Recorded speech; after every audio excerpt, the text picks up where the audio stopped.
Hello, Ram Ram, नमस्ते। मैं हूँ मालती और आप सबके बीच में एक जिउतिया का गीत गाती हूँ। सुनिए आप लोग। अंगना में खारी बारी बहुआ तो सासू से अरज करे हो।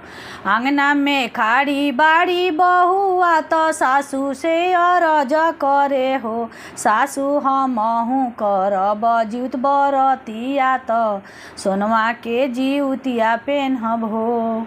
ए सासू हमहु करब जिउत बरतिया तो सोनवा के जिउतिया पेन्हब हो। इतना बचन सुनी सासू तो बहुआ समझावेली हो। इतना बचन सुनी सासू तो बहुआ समझावेली हो। बहुआ धागा के जिउतिया तू पेन्ह तो उहे बाराउतिम हो। बहुआ धागा के जिउतिया बड़ी उतिम उहे तू पेन्हनु हो।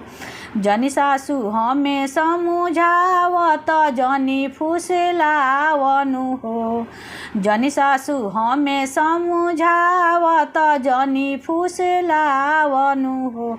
सासू कोई पहिने सासू सब कोई पहिने सोना जिउतिया तो हमरो तो चाहिनु हो। सासू सब कोई पेन्हे सोना जिउतिया तो हमरो तो चाहिनु हो। बहुते महंगा भैले जिउतिया बहुआ बहुते महंगा भैले बहुआ सोना चांदी के जिउतिया नु हो।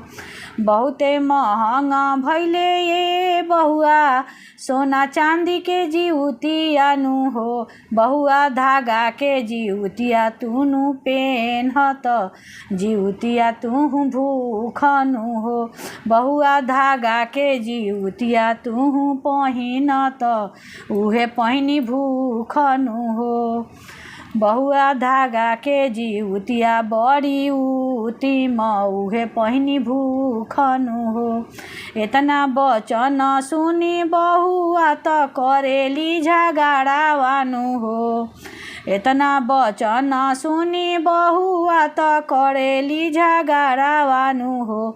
सासू अपने तो पहिनेलु 8-10 ओही में से एगो चाही हो। सासू अपने तो पहिनेलु 8-10 ओही में से हमरा चाही हो। बाबा जिउतवाहन तो दिहले तो हौए दुलाला नावानु हो।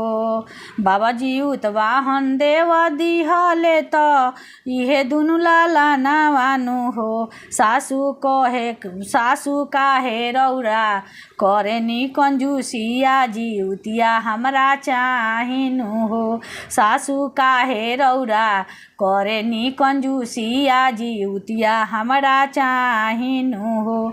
सासू हमरो तो बतिया जाई रौरा मानी तो सोनवा के जिउतिया चाही हो।